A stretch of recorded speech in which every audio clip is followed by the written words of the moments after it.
மேஷராசி அன்பர்கள் அனைவருக்கும் வணக்கங்க. இன்றைய பதிவில் மேஷராசி பற்றிய ஒரு பல வருடங்கள் யாரும் உங்ககிட்ட சொல்லாத ஒரு ரகசியத்தை இந்த பதிவில் நான் உங்களுக்கு சொல்ல போகிறேன். மேஷராசி அன்பர்களை பொறுத்த வரைக்கும் ஒரு ஸ்ட்ராங்கான ஆள் அப்படின்னு தான் சொல்லணும். கான்ஃபிடெண்ட்டாக இருக்கலாம், ஆனால் வெளியே ரொம்பவே இலகன மனசாக தான் நீங்கள் இருப்பீங்க. இந்த மேஷராசி அன்பர்களை பொறுத்த வரைக்கும் உங்கள் வாழ்க்கையில் உங்களை பிடிச்சவங்க உங்களை விட்டு தூரம் போகிறாங்க அப்படின்னா நீங்கள் உடனே உடஞ்சி கீழே விழுந்துருவீங்க. உங்கள் ராசியில் இருக்கக்கூடிய ஒரு லைஃப் சீக்ரெட், ஒரு ரகசியம், இதை நீங்கள் கட்டாயம் தெரிஞ்சுக்கணும். இந்த பதிவு உங்களுக்கு ரொம்பவே பயனுள்ளதாக இருக்க போகுது. முதன்முறையாக நீங்கள் நம்ம சேனலை பார்க்குறீங்கன்னா மறக்காமல் சப்ஸ்கிரைப் பண்ணி வச்சுக்கோங்க. மேஷ ராசி காலபுருஷ தத்துவத்தின்படி இந்த மேஷ ராசி 12 ராசிகள்லேயே முதன்மையான ஒரு ராசி மேஷ ராசி தான். இது எல்லாருக்குமே தெரியும். தலைமை ராசி, முதல் ராசி, சிம்பிள் ஆடு. அப்போ உச்சமாகக்கூடிய கிரகம் சூரிய பகவான், நீசமாகக்கூடிய கிரகம் சனி பகவான், ஆட்சி பெறுகின்ற கிரகம் செவ்வாய் பகவான். அப்போ மேஷ ராசியில இருக்கக்கூடிய நட்சத்திரங்களை எடுத்துக்கிட்டோம்னா அஸ்வினி கேதுவினுடைய நட்சத்திரம், பரணி சுக்கிர பகவானுடைய நட்சத்திரம், கார்த்திகை 1ஆம் பாதம் சூரியனுடைய நட்சத்திரங்கள். அப்போ இந்த கலவை தான் இந்த மேஷராசி அன்பர்களின் வாழ்க்கை. இதை தாண்டி உங்களால வாழ முடியாது. உங்களுக்கு சனி பகவான் நீசமாகிறதால என்னைக்கு இருந்தாலும் குலதெய்வம் சார்ந்த ஒரு ஏக்கம் மேஷராசி அன்பர்களுக்கு உண்டு. கோவிலுக்கு போனால் சண்டை வருது, இல்லை குலதெய்வமே தெரியல, குலதெய்வம் தெரிஞ்சும் போகவே முடியல, குலதெய்வத்தை வணங்கினாலும் எனக்கு நன்மை கிடைக்கலையேன்னு ஃபீல் பண்ணுறீங்க. இப்படி எதையாவது ஒன்று இந்த மேஷராசி என்பர்களுக்கு குறை இருக்கும். ஏன்னா சனி பகவான் தான் குலதெய்வத்துக்கான ஒரு காரக கிரகன், பாவாதிபதி 5க்குரியவர், அவர் உச்சமாக இருக்காரு. அப்போது நான் கும்பிட்டுக்கிட்டே இருக்கேன் அப்படின்னு சொல்லலாம். ஆனால் மறைமுகமாக உங்களுக்கு சனீஸ்வரர் நீசம், ஏதோ ஒரு பேக் எண்டில் ஒரு குறை இருக்கும். இவங்க அப்பா கும்பிடல, இல்லை முன்னோர்கள் கும்பிடல அப்படின்னு ஏதாவது கரகம் ஜோடிக்கல அப்படின்னு ஏதாவது. இந்த மேஷராசி அன்பர்களை பொறுத்த வரைக்கும் ராசி கூடியவரே 8ஆம் அதிபதியும் இருக்காரு. 8ஆம் இடம் அப்படிங்கிறது நஷ்டம், சேதாரம், அவமானம், கடன், இந்த மாதிரி இடம். அதாவது கடன், பகை எல்லாமே இருக்கும். அப்போ இது இல்லாமல் மேஷராசி அன்பர்களின் வாழ்க்கை இருக்கவே இருக்காது. பகல் நேரத்தில் பிரச்சனை ஸ்ட்ராங்காக ஆரம்பிக்கும். காலையில் ஒரு 6 மணிலேருந்து 11 மணி வரைக்கும் பரபரப்பாக போயிட்டு இருக்கோம் மேஷராசி அன்பர்களுக்கு. ஒரு போராட்டம் இல்லாமல் வாழ விடவே விடாது. மேஷராசி அன்பர்களை பொறுத்த வரைக்கும் குழந்தை பற்றிய கவலை, வருத்தம், அவங்க டெவலப் ஆகலை, சரியாக படிக்க மாட்டேங்கிறாங்க அப்படின்ற ஃபீல் இருந்துகிட்டே இருக்கும். ஏன் அப்படின்னு நீங்கள் தெரிஞ்சுக்கணும் இல்லைங்களா? ஏன்னா உங்களுக்கு சூரியன் 5க்குரியவர் உச்சமாகி சனி பகவான் உங்களுக்கு நீசமாக இருக்காரு உங்களுடைய ராசியில், கர்மக்காரகன். சிலருக்கு ஆண் வாரிசு இருந்தும் ஏதோ ஒரு மனக்கசப்போடவே ட்ராவல் பண்ணிகிட்டே இருப்பாங்க. சில பேருக்கு கர்மம் செய்யவே வாரிசு இல்லை. இப்படி வாரிசுகள் சார்ந்த ஒரு சின்ன குறை, ஒரு சின்ன குற்றம், ஒரு மனச்சுமை இந்த மேஷராசி அன்பர்களுக்கு இருக்கும். மேஷராசி அன்பரை பொறுத்த வரைக்கும் ஆளுமை குணம், திறமை, நிர்வாக திறமை, மனிதாபிமானம், தர்ம சிந்தனை, இது எல்லாமே இருக்கும். கௌரவமாக இருக்கணும், பெயரோடு இருக்கணும், புகழோடு இருக்கணும், அந்தஸ்தோடு இருக்கணும், மற்றவங்களுக்கு உதவி செய்கிறதெல்லாம் இவங்களை அடிச்சுக்க ஆளே இல்லை, பெருமையாக வாழணும் அப்படின்னு நினைப்பாங்க. இவங்களை புகழ்ந்தாலே விழுந்துருவாங்க. ஏன்னா புகழ்ச்சிக்கானவர் சூரியன் உங்கள் ராசியில் உச்சமாக இருக்காரு. அப்போது மேஷராசி அன்பர்களுக்கு அப்பாவை ரொம்ப ரொம்ப ரொம்ப பிடிக்கும். தந்தைனா உயிர், ஆனால் இணக்கம் இருக்காது. அப்படி இல்லைன்னா காட்டிக்க மாட்டாங்க. அப்பாவை ரொம்பவே பிடிக்கும். சில பிரிஞ்சு இருப்பாங்க. ராசி கூடியவரே 8ல் இருக்கிறதால இந்த சொத்துக்களை இழக்கிறது, பூர்வீகத்தில் பிரச்சனை வர்றது, புகழுக்கு கலங்க வர்றது, இதை மாதிரிலாம் தந்தை சந்திக்க வாய்ப்பு இருக்குது. காலபுருஷ தத்துவம் உங்களுக்கு இப்படி தாங்க வேலை செய்யும். ரசித்து சொல்லலாம் இந்த மேஷராசி அன்பர்களுக்கு. 2க்குரியவரே உங்களுக்கு 7க்குரியவராக இருக்கார். அப்போ மனைவி வந்ததுக்கப்புறம் வருமானம் வரலாம், உயர்வு கண்டிப்பாக இருக்கும். இப்போது நீங்கள் கணவன் வந்தாலும் உண்டு, மனைவி வந்தாலும் உண்டு, ஆணுக்கும் பெண்ணுக்கும் மாற்றி வச்சுக்கலாம். 2, 7. இப்போ கணவர் இருக்காருன்னா வருமானம் பண்ணக்கூடிய மனைவி, இல்லை வருமான மனைவி வந்ததுக்கப்புறம் கணவனுக்கு உயரும். வாங்குற வருமானம் இல்லை மனைவி பேரில் இருக்கும், தொழில் பண்ணுறது கணவன் பேரில் இருக்கும். இது மாதிரி 2க்கும் 7க்கும் முடியாது மேஷராசியில். அப்போது 2 வருமானம், 7 அப்படின்றது மனைவி, கணவன். அப்போ மேஷராசி அன்பர்களை பொறுத்த வரைக்கும் அவசரக்காரகன் உங்களுக்கு செவ்வாய் பகவான் ஆட்சி பெறாரு உங்களுடைய ராசியில். அப்போது அவரே உங்களுக்கு 8ஆம் அதிபதியும் வராரு. வேக வேகமாக யோசிக்கிறது, சாப்பிட்றதே வேக வேகமாக தான் சாப்பிட்றது. என்ன பண்ணுறது? சனி பகவான் நீசம், ஒரு முறையாவது தொழில் தோல்வி உண்டு. ஏன்னா ராசியிலே சனி பகவான் நீசம், ஒரு முறையாவது உங்களுக்கு ஒரு ஏக்கம், ஒரு முறையாவது ஒரு ஏமாற்றம் உங்களுக்கு வந்திருக்கும். அதுவும் இல்லாமல் நண்பனால் உங்களுக்கு நிறைய பிரச்சனைகள் வந்திருக்கலாம். இல்லைனா வேறு மொழி பேசுகிறவங்க தான் உங்களுக்கு நண்பர்களாக கூட இருப்பாங்க. இல்லை வெளியூரில் இருக்கவங்க வெளிநாட்டுக்காரங்களையும் வந்து இந்த மேஷராசி அன்பர்களுக்கு ஃப்ரெண்ட்ஸாக இருக்கலாம். இந்த மேஷராசி அன்பர்களை பொறுத்த வரைக்கும் தொழில் பண்ணுறதுல வெளியூர் வெளிநாடு இது சார்ந்த பதவி கிடைக்கும். அது சார்ந்து நீங்கள் ட்ராவல் பண்ணுவீங்க. உங்களுக்கு வருமானம். 2ஆம் அதிபதியும் சுக்கிரன் அவருடைய நட்சத்திரம் அங்கே தான் இருக்குது. அப்போ குடும்பத்தின் மீது அதிக பாசம் கொண்டவர்கள் 7 நட்சத்திரனும் ராசியில தான் இருக்கு. அப்போ உள்ளூர்ல திருமணம், உருவில் திருமணம், தெரிந்தத்துல திருமணம், காதல் திருமணம், இது மாதிரி நாங்கள் சின்ன வயசுலேருந்தே ஃப்ரெண்ட்ஸாக இருந்தோம், ஒருத்தர் மூலியமாக சொல்லி வந்துச்சு, இது மாதிரி இந்த மேஷராசி அன்பர்களுக்கு வரும் திருமண வாழ்க்கையில். மோஸ்ட்லி திருமண வாழ்க்கையை பொறுத்த வரைக்கும் இவங்களுக்கு சிறப்பாகவே இருக்கும். 10க்குரியவர் உங்களுக்கு சிறப்பாகவே இருக்கார். தொழிலை பொறுத்த வரைக்கும் ஓன் பிஸ்னஸ் பண்ண தான் மேஷராசி அன்பர்கள் விரும்புவீங்க. அப்படி இல்லைன்னா மேனேஜர், சூப்பர்வைசர், ஒரு தலைமை பண்பில் இருக்கணும் அப்படின்னு நினைப்பீங்க. அரசு பணியிலும் இருப்பீங்க. தொழில் தோல்வி ஒரு முறை உண்டு. வேலைக்கு போனாலும் தொழிலில் இருந்தாலும் ஒரு சிறப்பு இல்லாமல் ஒரு கசப்பு இந்த மேஷராசி அன்பர்கள் அனுபவிச்சுட்டே இருப்பாங்க. எவ்வளவு கஷ்டப்பட்டாலும் இவங்களுடைய வாழ்க்கையில் வளர்ச்சி விட்டு விட்டு தான் கிடைக்கும். ஒரு மன நிறைவே இருக்காது. ஏன்னா லாபத்தின் அதிபதி உங்களுக்கு நீசமாக இருக்காரு. தொழில் அதிபதியும் நீசம். நண்பர்களால் ஏமாற்றம் அடைகிறதும் நீங்கள் தான். சில நேரத்தில் இவங்களுடைய மூத்த சகோதரின் வாழ்க்கை வந்து பார்த்திங்கன்னா போராட்டமாகவே இருக்கும். அவங்களுக்குமே புத்திரர் கவலை வந்துடும். அதனால் இந்த மேஷராசி அன்பர்களை பொறுத்த வரைக்கும் உங்களுக்கு 3ஆம் இடம் எடுத்துக்கிட்டோம் அப்படின்னா 3ஆம் இடம் அப்படிங்கிறது உங்களுடைய கம்யூனிகேஷன், புத பகவானுடைய வீடு. இந்த கம்யூனிகேஷன் ஸ்கில் வந்து இவங்களுக்கு ரொம்ப சூப்பராக இருக்கும். மேஷராசி அன்பர்கள் மாதிரி யாராலையும் ப்ரெசன்டேஷன் பண்ணவே முடியாது. ரொம்ப பிரமாதமாக பண்ணுவாங்க. அந்த அமைப்பே அப்படிதான். ஆனால் வேலைக்கு போனாங்கன்னா 2 இடம் 3 இடம் மாறி மாறி போவாங்க. தொழில் செஞ்சால் ஒரே தொழிலில் இருக்க மாட்டாங்க. ஒரு தொழில் திருப்தி தராது, இன்னொரு தொழில் பண்ணலாம் அப்படின்ற எண்ணம் இருந்துக்கிட்டே இருக்கும். மேஷராசி அன்பர்களை பொறுத்த வரைக்கும் இவங்களுடைய தந்தையார் ஊர் மாறி இடம் மாறி ஒரு தெரு மாதிரியாச்சும் வாழ வச்சிரும். இந்த மேஷராசி அன்பர்களுக்கு 3ஆம் இடம் அப்படின்றது இளைய சகோதரம். இந்த மேஷராசி அன்பர்களை பொறுத்த வரைக்கும் இளையவனோ மூத்தவனோ சகோதரனோ சகோதரியோ இருந்தால் ஒரு சின்ன கசப்பு வந்துடும். ஏன்னா 11 பாதகம், 3க்குரியவரே 6க்குரியவராக இருக்கார். அப்போது இளையவங்க மூத்தவங்க அப்படின்னா ஒரு சின்ன சின்ன மனக்கசப்பு இருக்கும். இல்லை டாக்குமெண்ட்டு, பத்திரங்கள், ஆல் ரெக்கார்டு ஒர்க்ஸ் இதில் ஏதாவது சின்ன சின்ன வந்து பிரச்சனைகள், ஒரு மைனஸ், ஒரு ஸ்கூல் சர்டிஃபிகேட்டாக இருக்கட்டும், இல்லை பேங்க் பாஸ்புக்காக இருக்கட்டும், ஏதோ ஒரு பிழை வந்து இந்த மேஷராசி அன்பர்களுக்கு வந்துடும். மேஷராசி அன்பர்களுக்கு பக்கத்து வீட்டுக்காரங்க பிரச்சனை நிறைய வந்துடும். 80% அவங்களால கொஞ்சம் தலைவலியாக தான் இருக்குது அப்படின்னு கூட சொல்லுவாங்க. இந்த மேஷராசி அன்பர்களுக்கு முதல் சொத்து, முதல் வாகனம் விரயமாக வாய்ப்பு இருக்குது. தாயாருக்கு உடல் உபத்திரம் சின்ன சின்னதாக வந்து போக வாய்ப்பு இருக்குது. ஆனால் வந்தாலும் சரியாகிவிடும், ரெக்கவரியும் ஆகிடுவாங்க.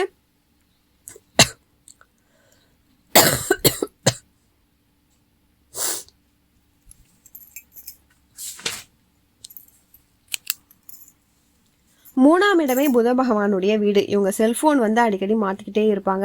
இல்லைனா உடஞ்சி போயிடும், திருட்டு போயிடும். இதை மாதிரி செல்ஃபோன் மாற்றிக்கிட்டே இருப்பாங்க. 3ஆம் இடம் அப்படின்னாலே அணிகலன் தான். ஒரு பயணத்தை சொல்லணும் 3ஆம் இடம்னா சில நேரத்தில் இவங்களுக்கு பயணம் வெற்றியை கொடுக்கும். ஒரு பயணம் போயிட்டு வந்தால் நல்லாயிருக்கும். அணிகலன்னா நகைகள், சின்ன சின்ன கம்மல், மூக்குத்தி, ஆபரணங்கள், சின்ன சின்னதாக மோதிரம், இதெல்லாமே வந்து இந்த 3ஆம் இடத்தை தான் குறிக்குது. அப்போது மேஷராசி அன்பர்களை பொறுத்த வரைக்கும் 2 மொழி பேசுகிறதுக்கும் வாய்ப்பு இருக்குது. ஏன்னா ராகு உங்களுக்கு 3ஆம் இடத்துல தான் இருக்கார். கம்யூனிகேஷன் பண்ணும்பொழுது வேறு மொழியில், மாற்று மொழியில் பண்ணுறது, வேறு மொழிக்காரங்க கிட்ட பேசுறது, வேறு மதத்துக்காரங்க கிட்ட பேசுறது எல்லாமே இருக்கும் இந்த மேஷராசி அன்பர்களுக்கு. 4ஆம் இடம் பொறுத்த வரைக்கும் கடகராசி. அங்கே குரு பகவான் உங்களுக்கு உச்சமாகிறாரு. கோவில் பக்கத்தில் சில நேரத்தில் வீடு அமையும். அவங்க அம்மா ஆச்சாரியம் அனுஷ்டானமாக இருப்பாங்க. தாயார் வர்க்கத்தில் யாராவது அரசு பண்ணி உள்ளூர் பகுதி, சங்கம், சமுதாய பொறுப்புகளில் இருக்க வாய்ப்பு இருக்குது. சந்திர பகவான் உங்களுக்கு ஆட்சி. பியூர் அம்மா பையன் இல்லை அப்பா பையன், குழந்தைய விட்டு கொடுக்கவே முடியாது. இந்த ஸ்கூல் படிக்கிற காலத்தில் 2 இடம் மாறி படித்தேன், 3 இடம் மாறி படித்தேன், டேஸ் கலராக படித்தேன், இல்லை ட்ராவல் பண்ணி படித்தேன் அப்படின்னா 4ஆம் இடம் கடகராசியில். 4ஆம் இடம் தாயார், இவங்களுடைய அழகு. 4ஆம் இடம் குரு பகவான் உச்சமாகி சந்திரன் இருக்கிறதால அழகை பராமரிக்கிறதுல கொஞ்சம் அக்கறை எடுத்துப்பாங்க. எதையாவது ஒன்று வந்து செஞ்சுக்கிட்டே இருப்பாங்க, பார்த்துக்கிட்டே இருப்பாங்க. கண்ணாடியில் முடி நரைச்சிருச்சா, சுருக்கமாயிடுச்சா, கண்ணு கருவலி ஆயிடுச்சா, இதெல்லாம் வந்து மேஷராசி அன்பர்கள் அக்கறை எடுத்துக்கணும். உங்களுக்கு குரு பகவான் உச்சம் அப்படின்றதால மேஷராசியில் தந்தையின் சொத்துக்களில் வழக்குகள் இருக்கலாம்.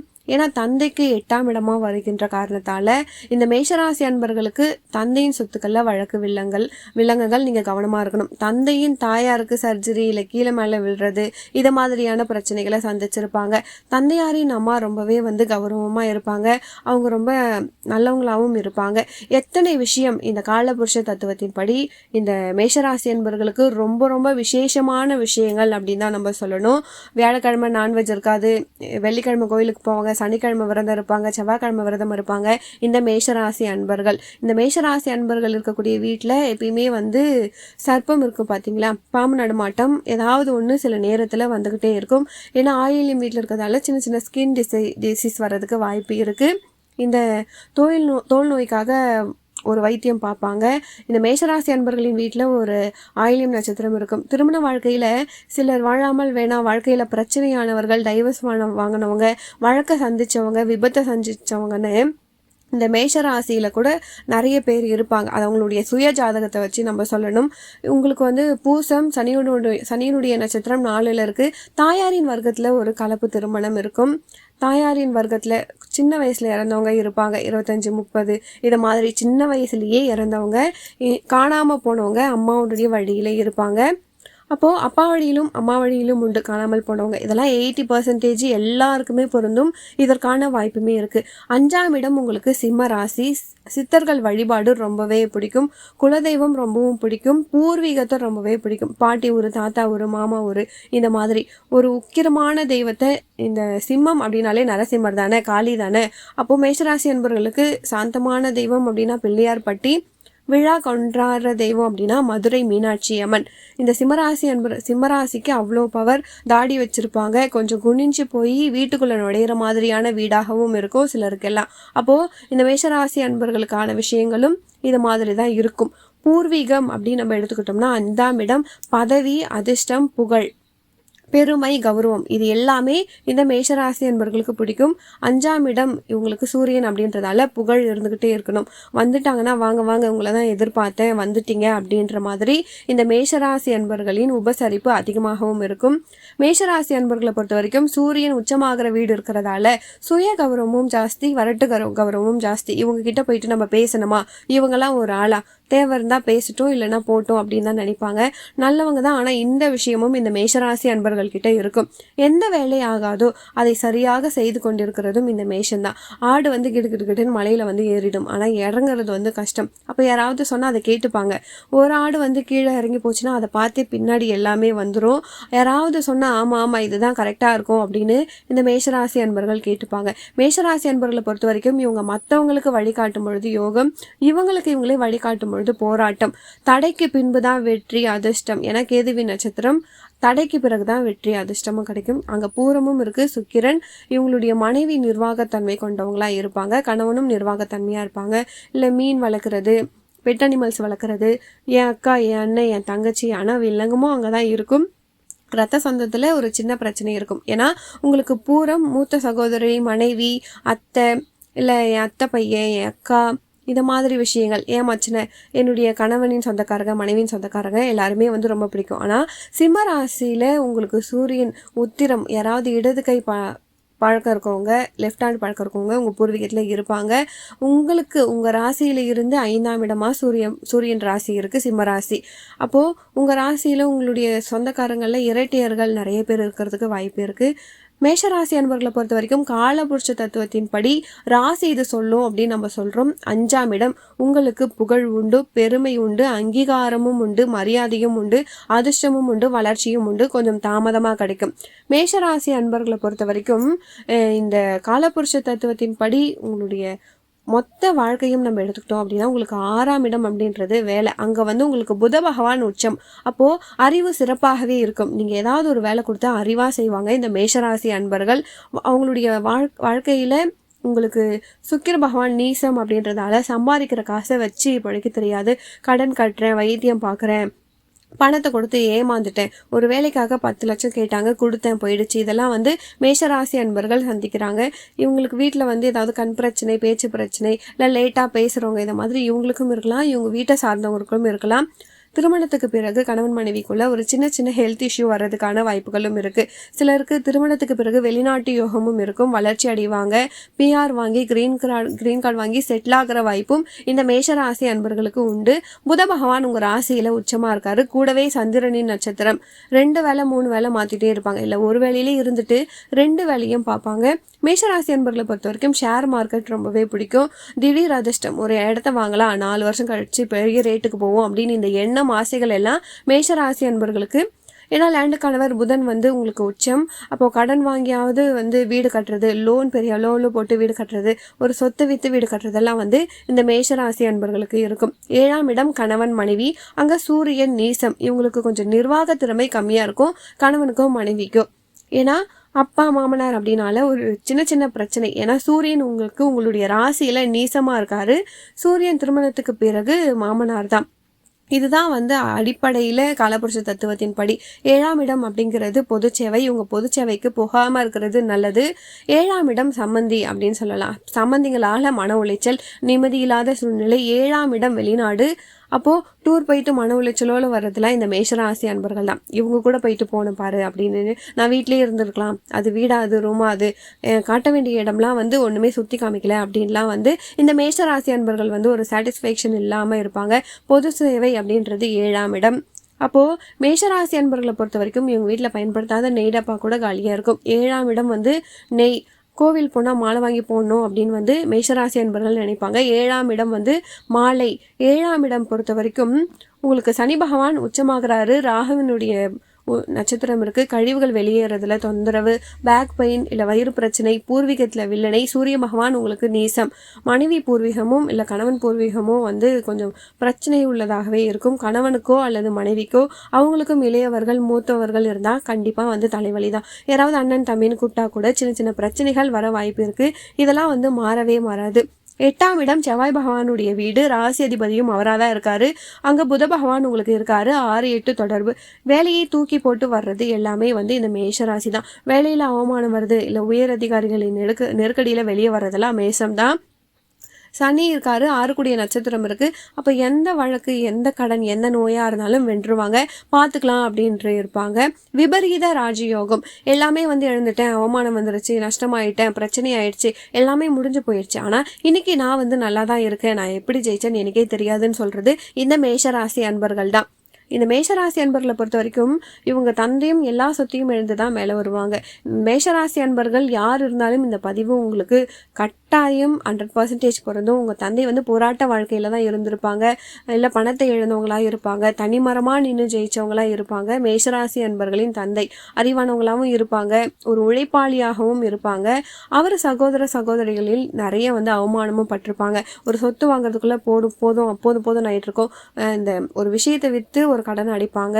9க்குரியவரும் 12க்குரியவரும் இருக்கிறதால மேஷராசி அன்பர்களின் தந்தையின் சொத்துக்கள் வருமானத்தில் கொஞ்சமாவது கிடைக்காமல் போகவே போகாது. இந்த மேஷராசி அன்பர்களை பொறுத்த வரைக்கும் தந்தைக்கும் மகனுக்கோ மகளுக்கோ இருக்கக்கூடிய விரிசல் இருக்கும். இல்லை இவர் அவர் வெளியே போயிடுவார். ஏன்னா இந்த இவங்களை பொறுத்த வரைக்கும் தனுசு செவ்வாய் குரு அப்படின்னு நம்ம சொல்லலாம். செவ்வாய் சொன்னால் செய்வார், ஆனால் தனுசு சொல்கிறாரு. அப்போது சொல்கிற ஆளுக்கு தானே கம்பீரம் ஜாஸ்தியாக இருக்கும். வழிகாட்டியாக தான் தனுசு இருப்பார். அப்போது தந்தையின் வீடாக வருகிறதால, தனுசு தந்தையினுடைய வீடாக வர்றதால நல்லா வாழ்ந்தவங்களும் இருப்பாங்க இந்த மேஷராசி அன்பர்களின் வாழ்க்கையில். உங்களுக்கு உங்கள் அப்பா தனிமரமாக தனியாக ஒரு இடத்துல இருந்தால் கூட யாரும் கூட பேசவே வேண்டாம் அப்படின்னு கூட சொல்லிடுவாங்க மேஷராசி அன்பர்களின் தந்தை. அங்கே சுக்கிர பகவானினுடைய வீடு. புதனே பாதகாதிபதி. அப்பாவுக்கும் அம்மாவுக்கும் ஒத்து வராத சூழ்நிலை. 70% பேருக்கு ஒரு போராட்டமாக இருக்கும். ஏதோ போய்கிட்டு இருக்கு அப்படின்ற மாதிரி தான் இருக்கும் இந்த இடம். அப்போது சுக்கிர பகவானுடைய வீடு 6, 11 தொடர்பு தனுசு ராசி அன்பர்களுக்கு. சுக்கிரனுடைய மேஷராசி அன்பர்களுக்கு தனுசு உங்களுக்கு தந்தை ஸ்தானமாக வரும். அப்போது உங்களுக்கு ஹார்மோன் ப்ராப்ளம், நரம்பு ப்ராப்ளம், இல்லை வயிறு பிரச்சனை, கடன் அடைக்கிறது, வட்டி கட்டுறது, இதெல்லாம் இல்லாமல் மேஷராசி அன்பர்களின் வாழ்க்கை நகராது. இவங்களுக்கு மூத்த சகோதரியோ அத்தை உறவோ மனைவி உறவோ கசப்பு, கொஞ்சம் தொந்தரவு, இப்படியெல்லாம் நம்ம சொல்லலாம். 10ஆம் இடம் அப்படிங்கிறது இவங்களுக்கு மகரம், தொழில் ஸ்தானம். 10க்குரியவனுடைய ராசியில் உங்களுக்கு சனி பகவான் நீசமாயிட்டாரு. தொழிலுக்காக ஒரு போராட்டம், பெரிய அளவுக்கு தொழில், சக்திக்கு மேலே தொழில் பண்ணி இழந்துறதெல்லாம் இந்த மேஷராசி அன்பர்கள் தான். நம்மளுடைய சக்தி என்ன அப்படின்றத பார்த்துக்கணும். உணவு பழக்கத்தால் இந்த உடம்புக்கு எடுத்துக்கிறாங்க. பேசி பேசி அவங்களுடைய உடம்புக்கு எடுத்துக்கிறாங்க, பேச்சினால அவங்களுடைய உடம்புக்கு எடுத்துக்கிறாங்க இந்த மேஷராசி அன்பர்கள். அதே மாதிரி ராசி அதிபதி உங்களுக்கு சிறப்பாக தான் இருக்காரு. கண்டிப்பாக வந்து உங்களுக்கு சொத்து இருக்குது. 60 வயசுலையாவது நான் வந்து ஒரு சொத்து இல்லாமல் போக மாட்டேன் அப்படின்னு நினைப்பாங்க. சொத்தின் மேல் பற்று உண்டு, ஆசை உண்டு, எல்லாருக்கும் இருக்கும். இவங்களுக்கு அதிகமாக இருக்கும். 2 மாடி 3 மாடி கட்டிடணும். செவ்வாய் வந்து உங்களுக்கு 4ஆம் இடத்தையும் பார்க்குறாரு. அங்கேயே குரு பகவான் நீசம். குழந்தைகளால் சின்ன சின்ன மனக்கசப்பு இருக்கலாம். 10ஆம் இடத்துல தொழில் நீசமானா தொழிலுக்காக பணத்தை இறக்குறது. அப்போ பெரும் பணத்தை இழந்தவர்களும் இந்த மேஷராசியில் இருப்பாங்க. சொத்து வாங்கி கூட பணத்தை இழந்துட்டு அதுக்கப்புறம் தான் மீண்டேன் அப்படின்னு சொல்லுவாங்க. அம்மா வழியில் டீச்சர் இல்லை பேங்கிங்கில் இருக்கவங்க, நர்சிங்கில் இருக்கவங்க, மருத்துவ குடும்பமும் இவங்களுக்கு இருக்கலாம். நான் வந்து நிறைய ஹெல்ப் பண்ணேன், கை வைத்தியம் பண்ணவங்க அப்படிலாம் கூட இந்த மேஷராசி என்பர்களின் வாழ்க்கையில் இருப்பாங்க. 11ஆம் இடம் லாபம் பாதகம். அப்போ எவ்வளோ லாபம் இருக்குமோ அவ்வளோ பாதகமும் இருக்கும். ஒரு சந்தோஷத்தை அனுபவிச்சா அடுத்து ஒரு துன்பம் வந்து காத்துட்ருக்கு. நல்லா காரில் ஏறி போகும்போது புருஷன் பொண்டாட்டி நல்லா தான் பேசிட்டு போனோம், 25 கிலோமீட்டர் போனால் சண்டை வந்துடுது. எப்போ சந்தோஷம் வருதோ அப்போ பாதகமும் வருது. இந்த மேஷராசி என்பர்களை பொறுத்த வரைக்கும் புகழுக்கு மயங்காம இருக்கிற வாழ்க்கையை வாழ்ந்துட்டே இருக்கணும். 12ஆம் இடம் மோட்சம், குரு வீடு, கடைசி பிறவி இல்லை அப்படின்னு கூட நம்ம சொல்லலாம் இந்த மேஷராசி அன்பர்களுக்கு. ஏன்னா இவங்க ராசியில முதல் நட்சத்திரம் கேது, கடைசி நட்சத்திரம் புதன். இவங்க டாக்குமெண்ட் பிரச்சனையை சந்திக்காம இருக்கவே மாட்டாங்க. வீட்டில் வந்து ஆயில்யம், கேட்டை, ரேவதி, அனுஷம், மகம், மூலம் இதை மாதிரி நட்சத்திரக்காரங்க, அஸ்வினி நட்சத்திரக்காரங்க 6 நட்சத்திரத்தில் ஏதாவது ஒரு நட்சத்திரம் இவங்களுக்கு இருக்கும். பக்கத்து ராசி 17 வருஷம் புதன், 7 வருஷம் கேது. அப்போது 10 வருஷம் இடைவெளியில் திருமணம் பண்ணவங்க நிறைய பேர் இந்த மேஷராசியிலே இருப்பாங்க. இவங்க பரம்பரையிலையும் நிறைய ஏஜ் டிஃப்ரெண்ட் இருக்கும். 3 நாளுக்கு பேசலாம். இந்த மேஷராசி அன்பர்களின் ரகசியத்தை பேசலாம். ஏன்னா இந்த மேஷராசி அன்பர்களை பொறுத்த வரைக்கும் நிறைய நல்ல விஷயங்கள் இருக்குது இவங்களுடைய வாழ்க்கையில். இந்த மேஷராசி அன்பர்களை பொறுத்த வரைக்கும் இந்த மேஷராசியில் நீங்கள் பிறந்திருக்கீங்க. இந்த 3 மிஸ்டேக்கை நீங்கள் பண்ணாதீங்க அப்படின்னா உங்களுக்கு நான் சொல்கிறேன். அவசரப்படாமல் இருக்கணும். மேஷராசி என்பர்கள் கோவத்தை நீங்கள் குறைச்சிக்கணும், யோசித்து முடிவெடுக்கணும். பிரம்மாண்டமாக போயிட்டு மாட்டிக்கவே கூடாது, யாரையும் நம்பவே கூடாது. இந்த மேஷராசி அன்பர்கள் நீங்களே யோசிச்சுக்கணும். இதை நீங்கள் எல்லாம் கடைபிடிச்சிங்க அப்படின்னா உங்கள் வாழ்க்கை சிறப்பாகவே இருக்கும். மேஷராசி அன்பர்களை பொறுத்த வரைக்கும் சூரிய பகவானையும் நீங்கள் சிவபெருமானையும் பிரதோஷ வழிபாடு பண்ணிட்டு வரும்பொழுது பெரிய வெற்றி. ஆஞ்சநேயருக்கு நீங்கள் சனிக்கிழமையில் வியாழக்கிழமையில் வெத்தலை மாலை போடலாம். உங்களுடைய கர்மா தீர்ந்துடும், உங்களுடைய பிரச்சனை தீர்ந்துடும். முருகரை நீங்கள் வந்து கெட்டியாக பிடிச்சிக்கணும். ராஜ அலங்காரம் இல்லை மலை மேல் இருக்கக்கூடிய முருகரை நீங்கள் வந்து கெட்டியாக பிடிச்சிக்கோங்க. குலதெய்வத்தை விடவே கூடாது. மேஷராசி அன்பர்கள் நிறைய பதிவில் நான் சொல்லியிருக்கேன், குலதெய்வ வழிபாடு பண்ணுங்கள். குலதெய்வ வழிபாடு பண்ண உங்களுக்கு நல்ல வளர்ச்சி கிடைக்கும். வருஷத்திற்கு ஒரு முறை நீங்கள் வந்து புனித ஸ்தலங்களுக்கு போயிட்டு வரலாம். இதெல்லாம் உங்களுக்கு நல்ல வளர்ச்சியை கொடுக்குங்க. மேஷராசி அன்பர்களுக்கு இந்த பதிவு ரொம்பவே பயனுள்ளதாக இருந்திருக்கும். வீடியோ பிடிச்சிருந்தா மறக்காமல் நம்ம சேனலை சப்ஸ்கிரைப் பண்ணி வச்சுக்கோங்க. மேலும் உங்கள் வாழ்க்கையில் நீங்கள் சீரும் சிறப்போடும் செல்வ செழிப்போடும் வாழ நானும் இறைவனை பிரார்த்திக்கிறேன். அடுத்த ஒரு நல்ல பதிவில் மீண்டும் உங்களை சந்திக்கிறேன். நன்றி.